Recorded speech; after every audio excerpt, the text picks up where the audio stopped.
আমিও মরে যাব, আপনিও মরে যাব। বুঝলেও কবর, না বুঝলেও কবর। গ্রহণ করলেও কবরে যাইতে হবে, বর্জন করলেও কবরে যাবে। সুখের পাহাড়, সুখের সাগরে যে, সেও কবরে যাবে। দুঃখের পাহাড় যার, সেও কবরে যাবে।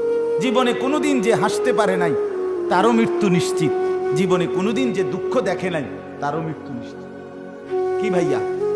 আহা, আজকে আমি জোহরের নামাজের পরে একটা ছেলে, 23 বছর বয়সী, বরাবর 23, 2000 সালে জন্ম, আমার একদম আমার বাসার পাশের মহল্লার ছেলে, চাঁদের মতো চেহারা, ফুটফুটে চেহারা, তার জানাজা পড়ছে এই আজকে জোহরের পর।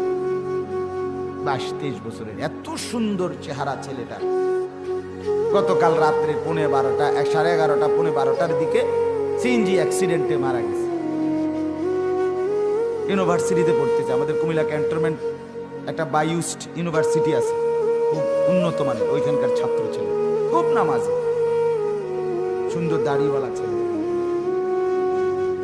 তো আমি এটাই বললাম, বাবার প্রথম সন্তান, বাপটা একটা শব্দও করতে পারছে না। এত মানুষ 2-4 শব্দ কইছে, বাবা কথা কইব মানে আমরা আমার ভিতরে মাফ করে দিয়ে বা কিছু একটা কইবে, বেটার এই কথা বলার সুযোগ হয়েছে, সম্ভব করছেন। 4টা মেয়ের পরে তার এই প্রথম সন্তান, কি পরিমাণ বেচাইনি বেচারা বলে। তা আমি বললাম, পৃথিবী এমন, আপনি গ্রহণ করেন আর বর্জন করেন, স্বীকার করেন আর অস্বীকার করেন। দোস্ত আমার, চাই কিংবা না চাই, মৃত্যু নিশ্চিত, কবর নিশ্চিত, চলে যাওয়া নিশ্চিত, চলে যাওয়া নিশ্চিত, কোনো সন্দেহ। এতটা আপনি এই দল না করে এই দলের লগে থাকা জিন্দিগি পার করতে পারবে। আপনি এই লোকের লগে না চললে ওই লোকের লগে থাইকা জীবন পার করতে পারবে। আপনি ডাইন বাম কইরা, নয়সই কইরা, তারে লুকাইয়া, তারে ফাঁকি দিয়া দুনিয়া চালাইতে পারবেন। কিন্তু মৃত্যুকে আপনি অ্যাভয়েড করা, মৃত্যুকে আপনি এড়াইয়া চলা, আপনার আমার কারো পক্ষে শেষ পর্যন্ত সম্ভব হবে তো দোস্ত?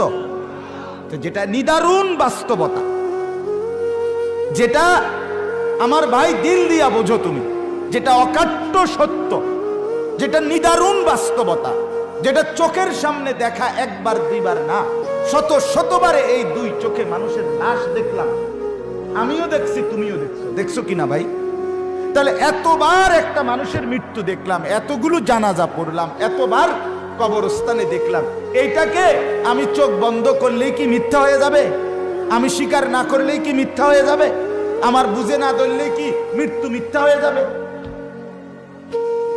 বন্ধু আমার, দোস্ত আমার, নওজোয়ান সাথী আমার, কাজেই ভাবতে শিখো, ভাবতে শিখো। আমি তোমাকে ভাবাইতে চাই, আমি তোমাকে জাগাইতে চাই, আমি তোমার দিল নাড়াইতে চাই, কলিজা নড়াইতে চাই। এটা আমার ফিকির, এটা আমার জিন্দিগি, এটাই আমার সাধনা, এ আমার মেহনত।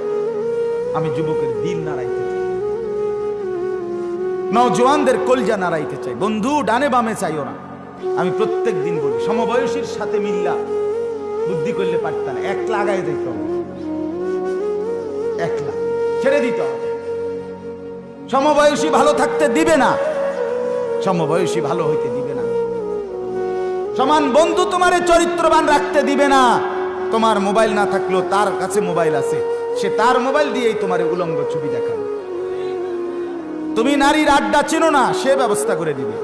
তুমি জুয়ার আড্ডা চেনো না, সে তোমারে খুঁজে দিবে। তুমি মদের আড্ডা চেনো না, তোমারে সে ব্যবস্থা করে দিবে। বন্ধু না, আমরা ফ্রেন্ড, তোর জন্য যদি এতটুকু করতে না পারি, তোর জন্য যদি একটা মাইয়াই ব্যবস্থা করে দিতে না পারি, বন্ধু হলাম কি?